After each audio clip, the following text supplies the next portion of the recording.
said, why don't we spearhead the effort to find these pictures of the Florida veterans?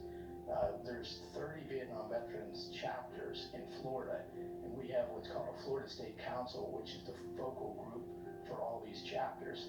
So I said, let's go to the Florida State Council and ask them to get all our other chapters to help find these photos, and that's sort of how the effort started.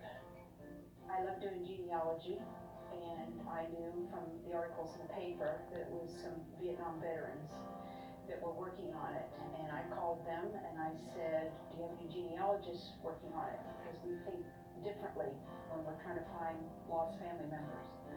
They said, no, welcome aboard. You keep reaching out to people, libraries and genealogists, families, to try to keep working on it, and they'll break loose and then you'll get several more.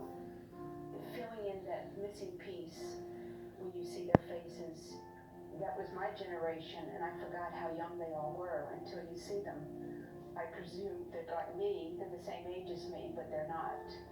And it's very emotional. Every time I do find a photo, I'm always very emotional about it.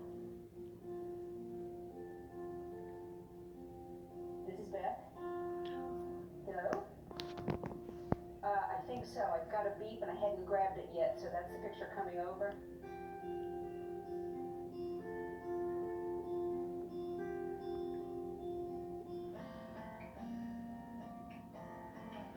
And there he is, Michael Gary Dinkins, just came over.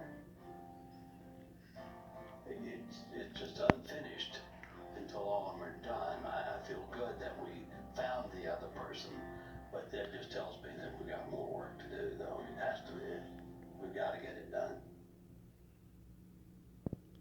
This veteran group's mission is not only to... That military connection is also honored a little further south in Sumter County in Bushnell at the Florida National Cemetery.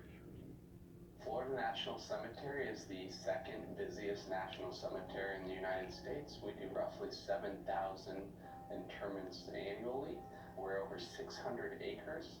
We opened up in 1988, and we currently have 166,000 veterans and their dependents interred here in the cemetery.